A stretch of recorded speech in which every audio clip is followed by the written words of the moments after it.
Hello all of you, कैसे हैं आप सभी।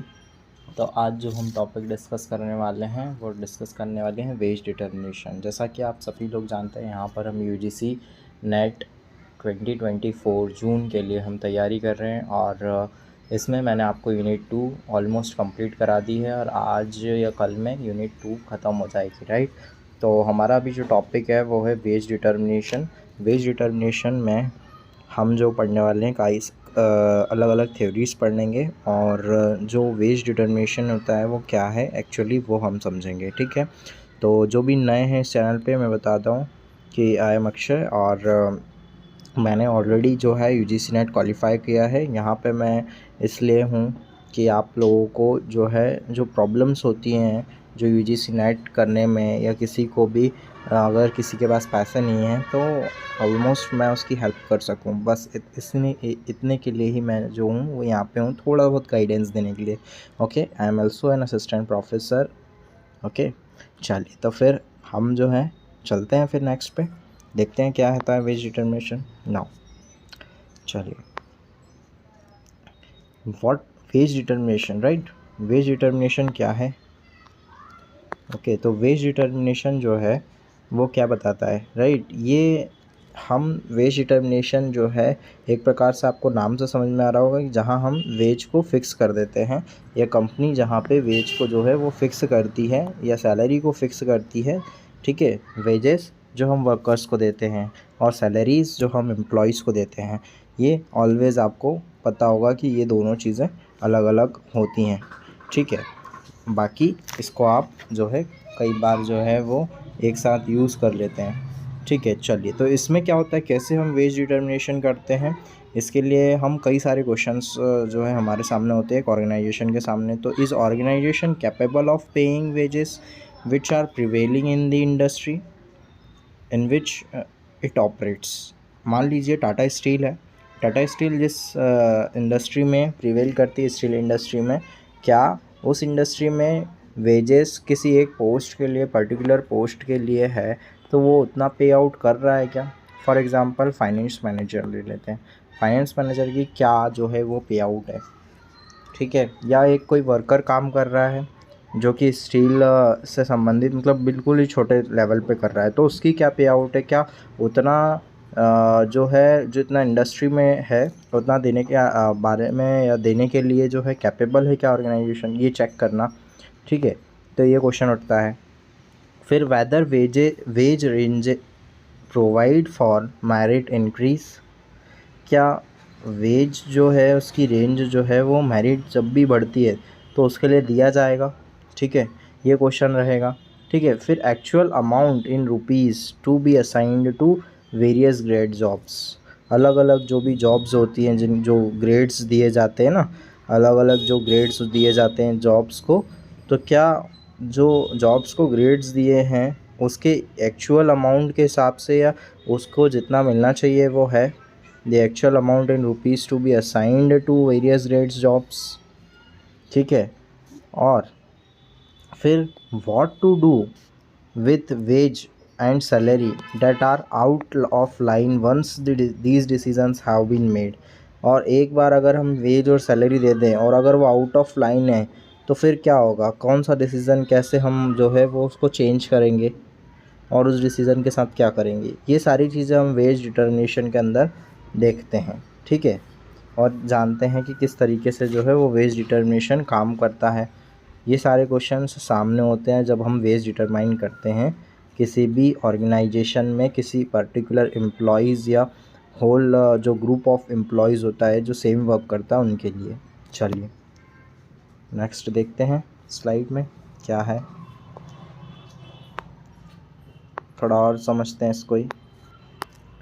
तो अब हम देखते हैं थोड़ा सा थ्योरी ऑफ वेज डिटर्मिनेशन। अच्छा, वेज डिटर्मिनेशन का हल्का सा मीनिंग आप तो इसे समझ ही गए ना कि वेज को डिटरमाइन करना, वेज को कैलकुलेट करना, कितना देना है, ठीक है। Theory of wage determination. Theory of wage determination अलग अलग थ्योरी है।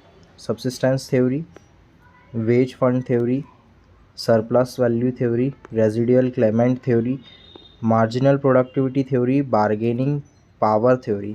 हमें सिर्फ इतना समझना है शॉर्ट में कि ये थ्योरी किस चीज़ से रिलेटेड है, क्योंकि ये है सारी इकोनॉमिक, ठीक है, इकोनॉमिक थिंग्स हैं। हमें मैनेजमेंट में पढ़ना है तो हम एकदम लिमिटेड पढ़ेंगे, और हमें लिमिटेड पढ़ने का मतलब ये पता होना चाहिए इन सब का मीनिंग क्या है या इसके अंदर होता क्या है एक्चुअल। बस वो कोर आइडिया हमें उठा के और दिमाग में लेके चलना है, तभी एग्ज़ाम कहीं ना कहीं हमारा क्लियर आउट होगा, राइट। अगर क्वेश्चन आ गया तो आपको अटेंड करने में कोई परेशानी नहीं होगी। चलिए देखते हैं क्या होता है। फर्स्ट देखते हैं, यहाँ पे है subsistence, wait a second, okay, subsistence theory के अंदर क्या होता है, सब्सिस्ट और परपेचुएट द रेस। कोई भी एक वर्कर है, उसको इतना पे कर दो जिससे वो अपना सब्सिस्टेंस, अपना गुजारा कर पाए, ठीक है, विदाउट उसमें कोई इंक्रीज़ करे और डिक्रीज़ करे बगैर। तो देखो मान लो कि ये जो थ्योरीज़ है ना, वो अलग अलग जो थिंकर्स थे या जो भी उस समय पे जो थ्योरिस्ट थे, तो उन्होंने दी थी अकॉर्डिंग टू दी फेनोमेना और एनवायरनमेंट ऑफ दैट टाइम। तो उस समय जो है उन्होंने अपनी अपनी थ्योरी दी।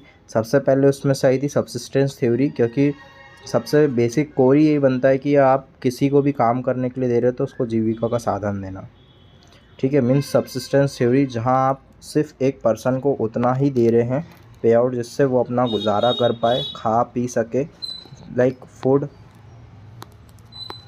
ठीक है, रोटी कपड़ा मकान, ये सब सुना होगा आपने, food and cloth and then एक और क्या है, हाउस, ठीक है। तो इन सब चीज़ों के लिए उसके पास कम से कम गुजारा करने के लिए सारी चीज़ें हो। एक प्रकार से बोल सकते हो कि सब्सिस्टेंस थ्योरी के अंदर सिर्फ ये सारी चीज़ें आती है जिसमें वो सब्सिस्ट कर पाए उस रेट, तो इसमें कोई इंक्रीज़ और डिक्रीज़ जैसी कोई चीज़ नहीं होती है, ठीक है। और जो एम्प्लॉयज़ होते हैं ना, वो अगर उनको मोर सब्सिस्टेंस वेज अगर पे किया जाता है then their number would increase, तो उनका नंबर इंक्रीज़ हुआ होगा, as they will procreate more, और वो ज़्यादा से ज़्यादा जो है वो फिर मतलब काम करेंगे, और राइट, तो एफिशिएंसी और प्रोडक्टिविटी भी बढ़ेगी उसी तरीके से जिससे उनका वेजेस बढ़ रहा है, और and this would bring down the rate of wages, और कई बार जो है ये वेजेस के रेट में कमी करता है अगर उनके नंबर भी बढ़ने लगते हैं। तो ये हम देखेंगे नेक्स्ट थ्योरी में, राइट। तो नेक्स्ट थ्योरी पे चलते हैं और इसमें इसको ढंग से समझते हैं कि वेज फंड थ्योरी हमें क्या बताती है।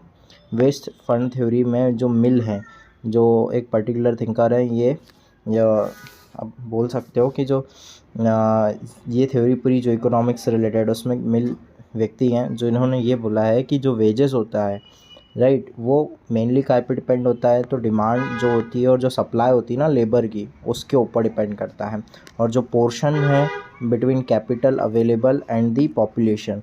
अब मान लीजिए कि 50,000 जो है वो कैपिटल अवेलेबल है, और हमारे पास जो कि हम वर्कर्स को देने वाले सीधे सीधे तौर पे हो, भले ही कितना भी हम जो वर्कर्स के लिए रखने वाले वो इतना है, और वर्कर जो है हमारे पास मान लीजिए 100, या हम बोल सकते हैं 10 वर्कर्स हैं, मान लो 10 वर्कर्स हैं, तो कितना देंगे हम इनको, 5,000 हर वर्कर को देंगे। ये मैं आपको सिर्फ एग्जांपल देके बता रहा हूँ, ठीक है, ये वर्कर्स के लिए, तो 5,000 हर वर्कर को देंगे। अब यहाँ 5,000 जब हम हर वर्कर को देंगे तो यहाँ पर हमारा एक रेट तय हो गया कि ठीक है इतना तो मिलने वाला है, तो यहाँ जो है अमाउंट जो है वेज फंड वो फिक्स हो जाता है, ठीक है। और ये किसके अकॉर्डिंग होता है, कैपिटल जो कि अवेलेबल होती है और पॉपुलेशन, ठीक है ना, उसी के हिसाब से होता है, राइट।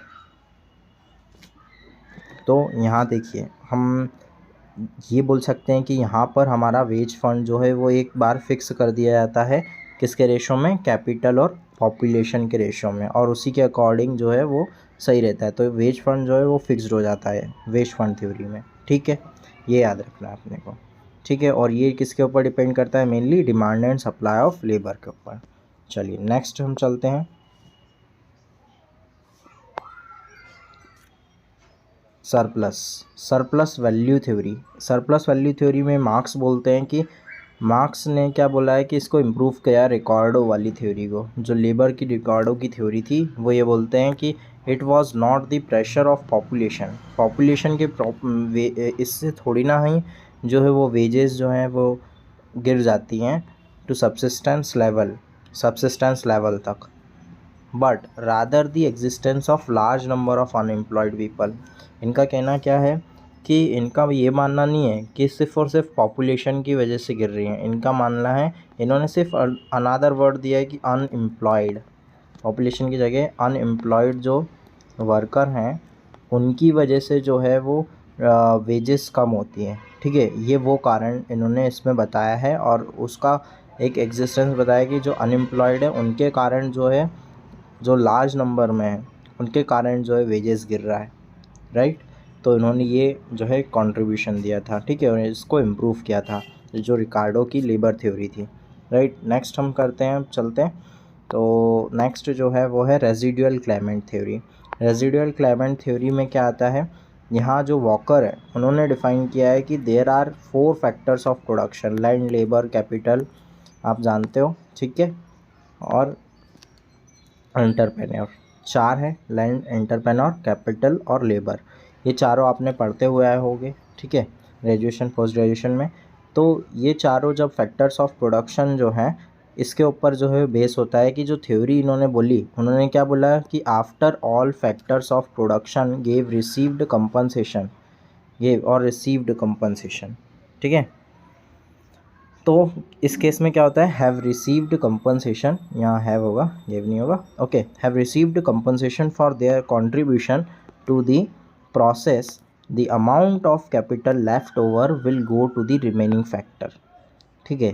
तो दूसरों फैक्टर्स पे जाता है। इनका ये कहना है कि अगर लैंड, लेबर और कैपिटल और एंटरप्रेन्योर, जब हमारे जो जितने भी ऑल फैक्टर्स ऑफ प्रोडक्शन जो यहाँ मेंशन करे हैं, अगर उनको पैसा मिल गया है, उनको कंपनसेशन मिल गया है, तभी जो है तो वो दूसरी जगह हमारा जो रिमेनिंग जो फैक्टर्स हैं उनके पास जो है हमारी कैपिटल जो है वो जाएगी। लाइक शेयर होल्डर्स वगैरह भी तो रहते हैं ना, मतलब अलग अलग अगर कोई है, एंटरप्रेन्योर तो खैर वहाँ आ गया, बट फिर भी जो अदर फैक्टर्स ऑफ प्रोडक्शन होते हैं ना, तो उनके पास भी अगर इन 4 फैक्टर्स ऑफ प्रोडक्शन रहते हैं तो दूसरी जगह जाएगा, ठीक है, कैपिटल, ओके। इनका बस यही है कि रेजिडुअल क्लेमेंट थ्योरी है कि जो भी रेजिडुअल बच जाएगा, नाम से स्पेसिफिक रखना, बस अपने को ये पता होना चाहिए कि रेजिडुअल क्लेमेंट थ्योरी वो होती है जहाँ पे कैपिटल जो है पहले 4 फैक्टर्स ऑफ प्रोडक्शन में बढ़ता है, उसके बाद अगर रिमेनिंग रहा तो अदर फैक्टर्स में बढ़ता है, ठीक है। चलिए नेक्स्ट चलते हैं, क्योंकि अपन इकोनॉमिक्स के नहीं है तो इतना ज़्यादा फोकस अपना होना नहीं चाहिए, मेन फोकस हमें थ्योरी का पता होना चाहिए। चलिए तो देखते हैं नेक्स्ट क्या बोलती है, marginal productivity theory. Marginal productivity theory में क्या होता है, वेजेस जो है ना वो पे करी जाते हैं एंटरप्रेन्योर्स को, ठीक है, और एस्टिमेट जो वैल्यू होती है, मतलब एक प्रकार से जो वेजेस है, ठीक है, उसका बेस क्या होता है, are based upon an entrepreneur's estimate. जो एंटरप्रेन्योर्स का जो एक एस्टिमेट होता है ना वैल्यू का, मान लो आज एक एंटरप्रेन्योर है, उसने कंपनी चालू करी है, तो उसने जो एस्टिमेट लगाया होगा, ठीक है, उसने जो एक वैल्यू एस्टिमेटेड वैल्यू है उसके ऊपर डिपेंड करती है, will probably be reduced by the last और मार्जिनल वर्कर्स, लास्ट और मार्जिनल वर्कर्स। इसमें एक एग्जांपल है कि 5 अगर लेबर हैं और 20 यूनिट्स प्रोड्यूसिंग है उस समय, ठीक है, वैसे ही अगर हो सकता हो कि जो 7 लेबर है तो उसमें 25 यूनिट्स प्रोड्यूसिंग हो गया, तो इस केस में 2 लेबर है, राइट, 2 लेबर और 5 यूनिट्स जो है वो एक्स्ट्रा प्रोड्यूस हो रही हैं। जब ऐसा हो रहा है तो उन्होंने कहा है कि जो मार्जिनल जो प्रोड्यूस कर रहे हैं हम जो 2 से, तो ये डिसाइड करती है कि अपना जो है वो किस तरीके से जो है वेजेस हमें पेड आउट कर रहे हैं, या फिर इस तरीके, इसके ऊपर डिपेंड होता है कि हम वेज कितना पे कर रहे हैं, जो मार्जिनलिटी पे है उसके ऊपर, या जो लास्ट वर्कर्स हैं उनके ऊपर, ठीक है। तो एक प्रकार से उनका ये डिफरेंस है बोलने का काम, कि जो वे एंटरप्रेन्योर है उनके एस्टिमेट वैल्यू के ऊपर डिपेंड होता है कि कितना जो है वो वेज होगा, या लास्ट और मार्जिनल वर्कर्स पे, ठीक है, कितना वो प्रोड्यूस करते हैं। तो मेनली ये फोकस रखना, ठीक है, इसका ज़्यादा याद करने की ज़रूरत नहीं है, इसलिए मैंने मेन पॉइंट बता रहा हूँ जहाँ से क्वेश्चन बन सकते हैं, राइट। चलिए नेक्स्ट देखते हैं, bargaining power theory. Bargaining power theory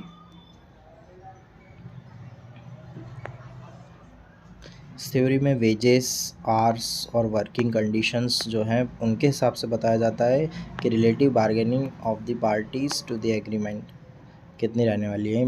for example employ जो है और एम्प्लॉयर जो हैं, एम्प्लॉय और एम्प्लॉयर इन दोनों के बेसिस पर जो है ये पता लगाना, मतलब ये दोनों निगोशिएट करेंगे, ठीक है, निगोशिएशन होता है इनके बीच में कि कितना जो है अमाउंट रखना है। कई बार यूनियंस जो हैं, जो यूनियंस होती है ना, लेबर यूनियन, वो डिसाइड भी करती हैं। कई बार employers on the behalf of employ दोनों मिलके डिसाइड करते हैं कि कितना होगा। जब अगर इन लेबर यूनियंस का ज़्यादा दबदबा है तो हो सकता हो हाई सैलरी हो, और जब अगर जो कंपनी है अगर वो ज़्यादा इन्फ्लुएंस कर रही है तो हो सकता है लोअर वेजेस हो, ठीक है। तो ये होता है बार्गेनिंग पावर थ्योरी के अंदर, जहाँ वेज और आवर्स और वर्किंग कंडीशंस भी मायने रखते हैं, ये याद रखना।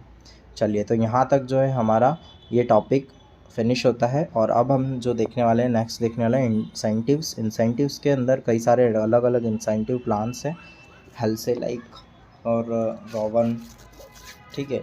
तो कई सारे प्लान्स हैं जो हम देखेंगे और एक ओवरव्यू भी लेंगे इंसेंटिव्स के बारे में पहले, और फिर ये सारे प्लान्स को विज़िट करेंगे जो कि इम्पॉर्टेंट है हर एक जगह। अगर आप कॉस्ट अकाउंटिंग भी पढ़ते तो वहाँ भी आपने पढ़े होंगे, ठीक है, जितने लोगों ने पढ़ा है ग्रेजुएशंस में, और जिन्होंने नहीं पढ़ा है तो उन्होंने बाद में अपने पोस्ट ग्रेजुएशंस में कहीं ना कहीं पढ़ा होगा, ठीक है, HRM के अंदर। तो चलिए, तो फिर देखते हैं नेक्स्ट। ओके, जब तक के लिए बाय। आप जो है प्रीवियस ईयर्स क्वेश्चंस को लगाएं, ठीक है, बस एक ही चीज़, और साथ ही साथ इस लेक्चर्स को रिवाइज़ ज़रूर कर लेना, ठीक है, लेक्चर रिवाइज़ करना, ठीक है। जितने भी अभी तक लेक्चर्स हैं उन सबको रिवाइज़ करते रहिए। अगर मैं वीडियो नहीं भी लाता हूँ तो आप सारे वीडियो लेक्चर्स जो पहले गए हैं उनको एक बार रिवाइज़ कर लीजिए। हो ही सकता है कि एक आध दिन ना आए, लेकिन आपको रोज़ वीडियो मिलेगा।